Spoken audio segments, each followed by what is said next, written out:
This is Michael reading from the Providence Journal for Thursday, April 3rd, beginning with the weather. Today's weather, April 3rd, will be breezy and damp in the AM with a high of 60, a low of 53. Tomorrow, April 4th, decreasing clouds, high of 65, low of 42. Saturday, April 5th, cooler with rain at times, high of 45, low of 39. Sunday, April 6th, showers around in the PM, high of 65, low of 48. For Monday, April 7th, it'll be cooler with some rain, high of 54, low of 38. For Tuesday, April 8th, there will be an afternoon shower with a high of 48 and a low of 29. For Wednesday, April 9th, a shower in the afternoon, a high of 49, a low of 38. Local news for the Providence Journal of April 3rd. Rhode Island has 4 finalists in the Beard Awards. Chefs, Restaurant in Line for National Recognition, an article by Gail Ciampa. Providence has a record 4 chefs and restaurants named as finalists for the 2025 James Beard Foundation Awards. They recognize excellence in the culinary arts and consider the, quote, Oscars, end quote, of the restaurant world. Oberlin is a finalist for Outstanding Restaurant, a national category that celebrates a restaurant with consistent excellence in food, atmosphere, hospitality, and operations. It's a first for owners Ben Sukla and Bethany Cagliaro. Their Oberlin 2.0 moved into the large new space at 266 Westminster Street at the end of 2023. They've had a growing national profile since. For Derek Wagner of Nick's on Broadway, the 5th time is charm. Wagner is on the short list for a James Beard Award for the Best Chef Northeast. He's not the only one. Sky Hanyul Kim is also one of 5 finalists for the Best Chef Northeast. She cooks at Gift Horse, sister restaurant to Oberlin. This was her first nomination in the regional category, which brings us to Nikhil Naker, who is on the final list for Emerging Chef, also a national category. It recognizes one who displays exceptional talent, character, and leadership ability, and who is likely to make a significant impact in the years to come. Guests enjoy his dishes at Nimki. He has his residency at 51 Cortlandt Street within the speakeasy, the Cortlandt Club. His kitchen is barely larger than a closet, but he makes magic there. Some history of the finalists. Ben Sukla has been a James Beard finalist twice in the national category for Best Chef Northeast for Oberlin and the now-closed Birch. They were in 2017 and 2018, respectively, when it was his 4th nomination in 5 years.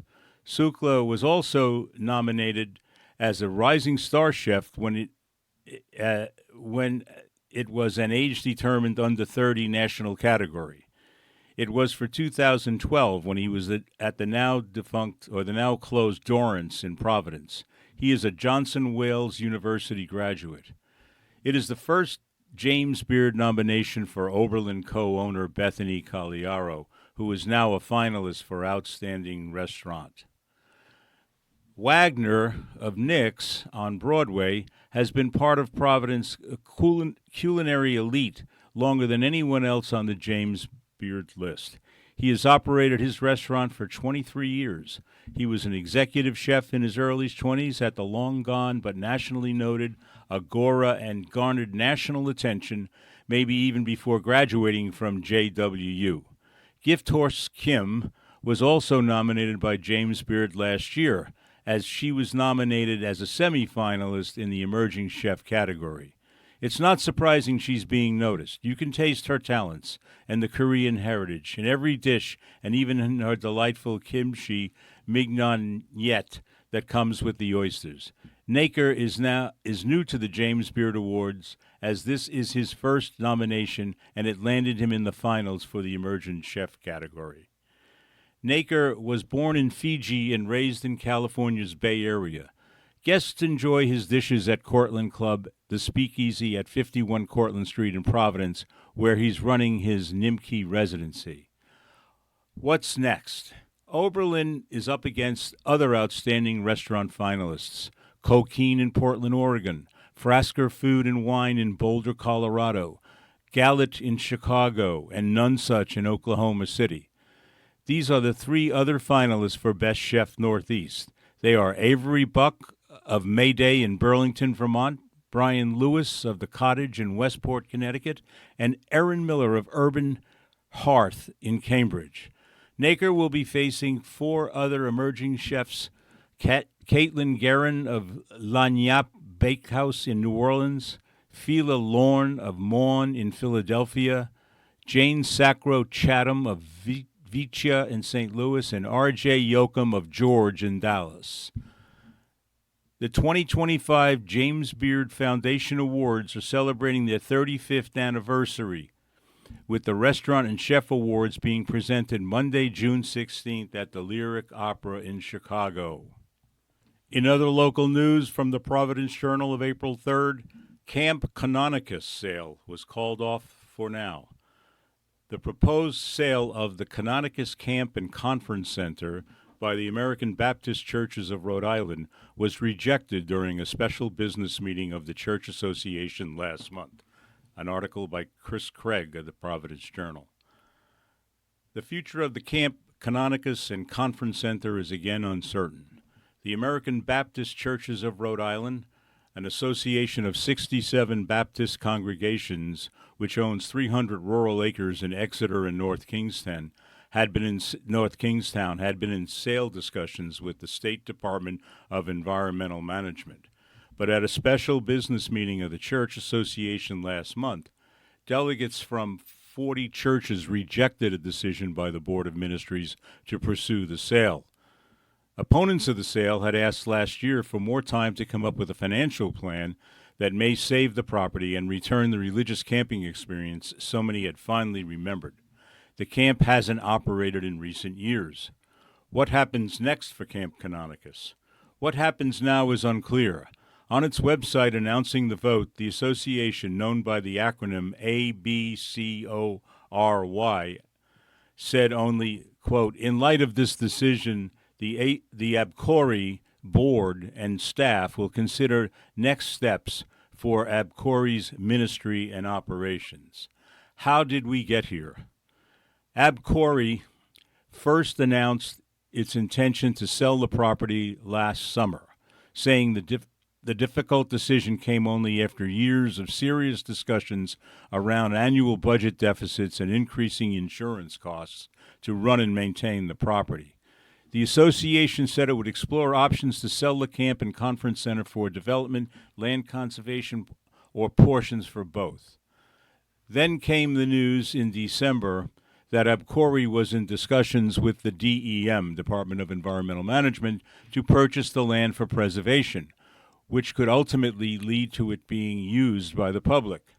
DEM spokeswoman Kimberly Keogh told the Journal then that the agency, quote, has recognized the public benefit in conserving the Canonicus property for Rhode Island and the threat to the forest if the property were to be purchased by a private party. These shared concerns provide a strong foundation for a good faith partnership between ABCORY and DEM, end of quote.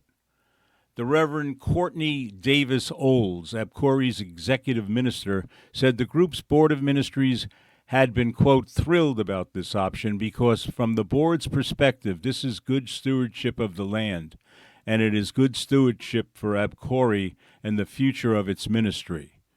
She described the discussions as, quote, early steps, end quote, and said that a fair market price for the property would be determined by appraisals and other considerations. Davis Olds said the DEM had applied for funding assistance from the U.S. Forest Service through the Forest Legacy Program, and that federal money would provide more than half the funding needed for DEM to purchase the property. On Wednesday, Davis-Olds said, quote, "I don't have any information on a time frame from when there'd be anything announced or decided." End of the article. Continuing with local news from the Providence Journal on Thursday, April. Nominations deadline extended for 2025 Rhode Island top workplaces. There's still time to earn recognition as a top workplace in Rhode Island. For the second year, the Providence Journal will honor outstanding workplace culture in the region. Any organization with 35 or more employees in the area is eligible to compete for a Top Workplaces award. Standout companies will be honored in the fall of 2025. The nomination deadline has been extended to May 16th. Anyone can nominate an organization, whether it's public, private, nonprofit, a school, or even a government agency. To nominate an employer, or for more information on the awards, go to providencejournal.com/nominate or call 401-226-0749. There's no cost to participate. To qualify as a Rhode Island top workplace, employees evaluate their workplace using a short 25-question survey that takes just a few minutes to complete. Companies will be surveyed through mid-June. Energage, the Pennsylvania-based research partner for the project, conducts top workplace surveys for media in 65 markets nationwide and has surveyed more than 2 million employees at more than 8,000 organizations in the past year. For the 2024 awards, 17 Rhode Island employers earned recognition as a top workplace. End of the article. Another article from the Providence Journal, Thursday, April 3rd. A look at those running for judge spots. The Judicial Nominating Commission has selected 18 lawyers to interview for 2 judicial vacancies, and there are a few names on the lists, including former state majority leader Michael J. McCaffrey. The commission, which helps vet state judges, met Monday to choose which lawyers will interview for the district court seat left vacant by Judge Melissa Dubow's move to the federal court bench, and the family court seat opened up by Judge Patricia Asquith's retirement. Who's running for district court? Those to be interviewed for district court include Rebecca Atchison, an assistant federal public defender who used to work at the Rhode Island Public Defender's Office. Maria Deaton, a former state prosecutor who now works for Lynch and Pine and serves as probate judge in East Providence.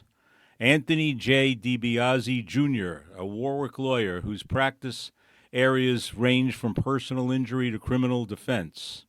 Amy Dodge Murray, an assistant attorney general who oversees the Providence County Grand Jury. Rhode Island Traffic Tribunal Magistrate Alan R. Goulart, a former state prosecutor and traffic tribunal judge who also provides over some district court matters at the behest of the chief judge. Assistant Attorney General Robert E. Johnson IV, a longtime state prosecutor who handles major crime cases. Eva Marie Mancuso, a lawyer who served as the former chairwoman of the State Board of Education and a senior advisor to Governor Dan McKee. She left McKee's administration to act as director of the John H. Chafee Center for International Business at Bryant University. In 1998, she was defeated in the Democratic primary by now U.S. Senator Sheldon Whitehouse in a hotly contested three-way race for Attorney General. Michael J. McCaffrey, a longtime Democratic state senator representing Warwick, who announced in 2022 that he wouldn't seek re-election. He previously served as chairman of the Senate Committee on Judiciary and has been seen as a likely successor to Senate President Dominic Ruggiero before stepping down. Assistant Attorney General Ania Zielinski, a longtime state prosecutor who handles cases in the Criminal Division Special Victims Unit. She rejoined the office in 2023 after a stint as Deputy Chief of Legal Services with the Department of Business Regulation. The lifetime seat has a 191,418 annual base salary. Now to the contenders for the family court. Crystal Abreu, a first generation Cuban American lawyer practicing with the Warwick firm Napa Law LLC. Abreu is fluent in Spanish and, according to the firm's website, worked as an associate with State Senator Frank S. Lombardi's practice from 2020 to 2024.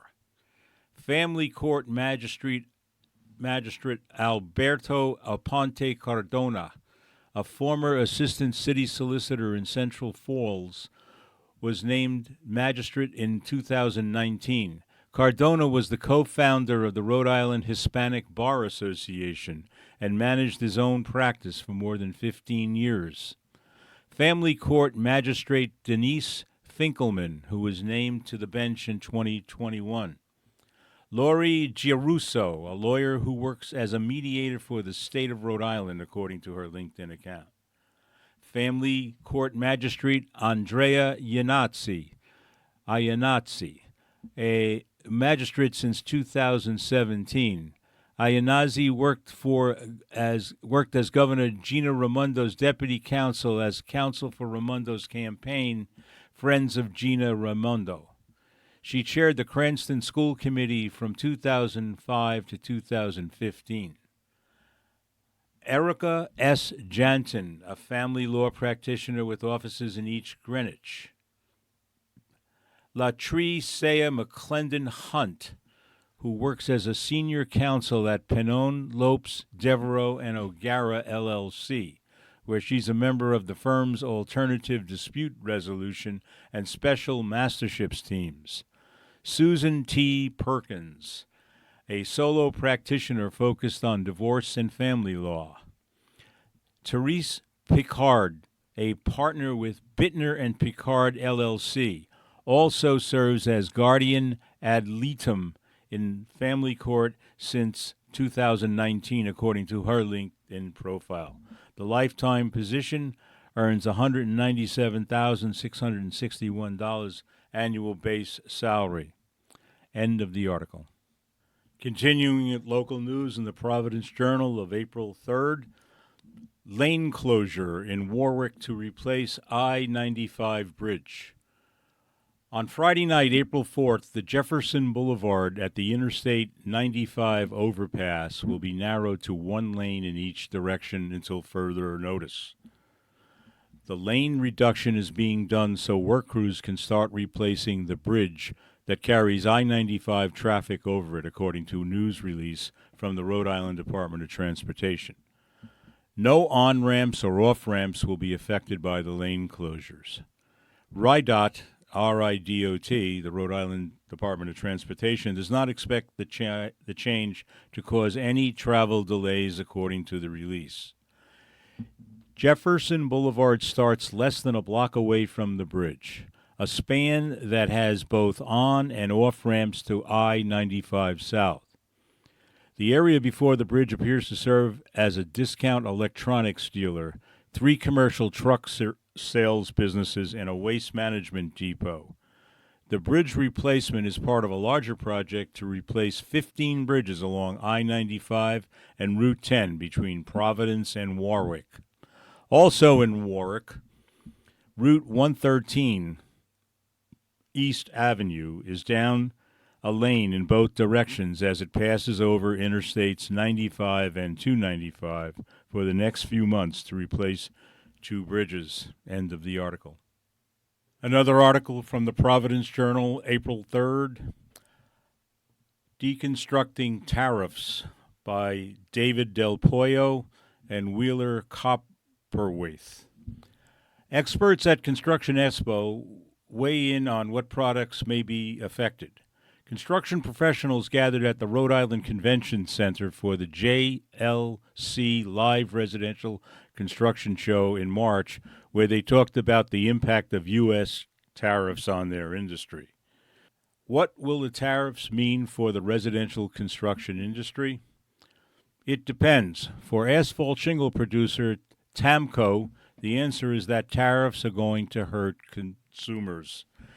At the JLC Live Residential Construction Show that took over the Rhode Island Convention Center last week, the answers swung wildly from manufacturer to distributor, all depending on complicated supply chains and raw materials.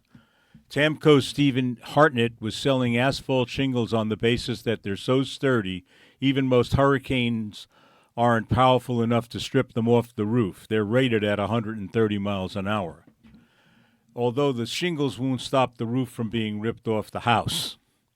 How will residential construction industry be affected by the tariffs? The oil needed to make the asphalt shingles comes from Canada, as American oil is just too rich. Tamco said it can't get the oil anywhere else. Tamco could eat the cost or it could raise prices. Since all other asphalt shingle manufacturers get their oil from Canada, the most likely scenario is that all the companies raise their prices to account for the industry-wide increase, even if the shingles are produced in the United States. Canadian shingle manufacturers will feel most of the pain when exporting to the American market because of the cost of tariffs on their finished product, Hartnett said. Canadian wood. Manufacturers and sellers of anything wood-related are going to feel the pinch. Wood is one of the most used materials in residential construction. Aluminum and steel are more prevalent in commercial and large residential buildings, and much of it comes from Canada. New Hampshire wood supplier Wirehouse's John Evans said much of their raw materials come from Canada, which will be hit by tariffs. The company owns 12.4 million acres of timber in the United States and manages 14 million acres in Canada. While the structural components are manufactured in the United States, the imported wood will still be hit with the tariffs. Industry by industry. JLC Live Residential Construction Show exhibitors for decking, either distributors or manufacturers, mostly reported that they won't be affected by the tariffs. One company is making material that can be used for decking, siding, or other uses out of a composite of rice husks shipped from a farm a few miles away from the manufacturing plant in plastic. Another is making deck planks out of crushed limestone and plastic. But all the raw materials come from the United States, and all the manufacturing is done in this country as well. Uncertainty still hanging around tariffs. Commercial construction. In the commercial construction space, Skanska Executive Vice President Brian Northrup said, uncertainty is a great word, unquote, to describe what's going on.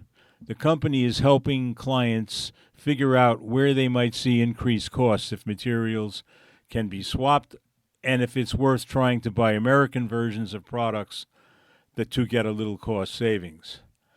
The catch, if everybody in construction goes purely toward American fabricated, we will have shortages on products or longer lead times, Northrup said.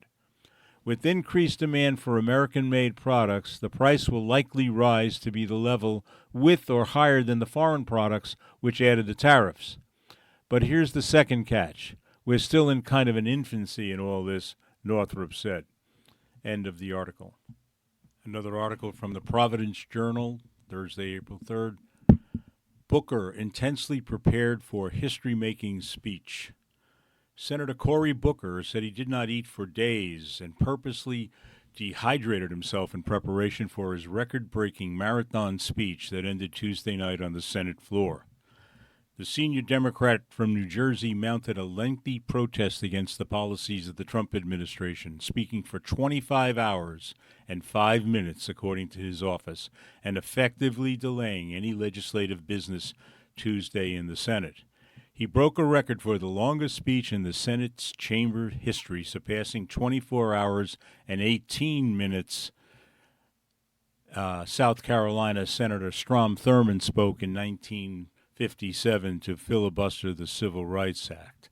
I am very aware of Strom Thurmond's record, quote, Booker told reporters after the speech. Quote, I've always felt it was a strange shadow to hang over this institution. It always seemed wrong, end quote. Booker largely used his time to rail against President Trump's and the harm he said the president's administration is inflicting on Americans.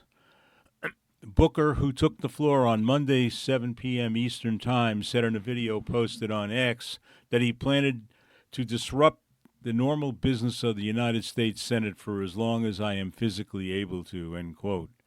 After his speech came to an end, Booker told reporters that he hadn't eaten since Friday and stopped drinking fluids Sunday night. Since he started speaking and until he yielded the floor, Booker did not eat and only periodically sipped from 2 glasses of water on his desk. He did not sit down. He did not leave the chamber to go to the bathroom, and he did not even wander from his desk on the Senate floor. Quote, I definitely started cramping from the lack of water, Booker said. A few hours later, Booker even had a Senate page remove his chair so he wasn't tempted to sit. End of article. Another article from the Providence Journal, Thursday, April 3rd. Experts criticize mass firings at health agencies. Up to 10,000 positions cut, including top scientists. The axe started falling a few days after Marty Makary was sworn in as President Trump's commissioner of the Food and Drug Administration. The first to go at the FDA was the top vaccine official, Peter Marks, on Monday, but that was just the beginning. In every corner of the FDA and other health agencies, including the Center for Disease Control and Prevention and the National Institutes of Health, thousands of workers, specialists, and scientists were slapped with DOGE pink slips, Doge pink slips Tuesday morning. A top scientist at the FDA's bird flu response team, gone. The leader of Makary's tobacco unit, gone. Staffers who had considered essential to assuring the safety of medicines, food, and medical devices used by Americans, gone. No segment of the FDA is untouched, end quote, said Dr. Robert Califf, Makary's predecessor. No one knows what the plan is. The layoffs were part of an effort by Health and Human Services Secretary Robert F. Kennedy Jr. to cut his department's headcount by 10,000, in line with Trump and Elon Musk's mission to pair the agency, or to pair the federal government. Vast swaths of people who knew policy and operations are gone, said Califf, who served as FDA commissioner in the Obama and Biden administrations. The U.S. has been the envy of the world in medical product innovation. I don't know how we maintain that, end quote. Americans are likely to feel the impact of FDA cuts through slower approval of new medications, fewer food safety inspections, and lapses in new medical products, experts said. The FDA layoffs, quote, will not affect drug, medical device, or food reviewers, nor will it impact inspectors, the Health and Human Services fact sheet about the layoffs said. But several FDA officials, as in the case of earlier DOGE layoffs across the government, the Musk team apparently didn't take the time to understand the importance of the roles they were cutting, threatening safety inspections, reviews of new medication, and research. By laying off specialists, logicians, and other staff, the Trump administration has made FDA reviewers and inspectors slower and less effective in keeping Americans safe and healthy, former officials said. The FDA didn't return messages seeking comment. Quote, reviewers and inspectors are dependent on a wide network of people, end quote, many of whom were fired, Califf said. It feels like there's no one with content knowledge at the helm. In this case, whoever drew up the list of those to be fired at FDA either didn't understand or didn't care about the role support staff play for scientists reviewing new medications or inspectors looking for unsanitary conditions at food plants, former officials said. Makary, a surgeon and public policy expert, was quietly sworn in as FDA commissioner last week, Politico reported, and he pushed out vaccine official Marks on Monday.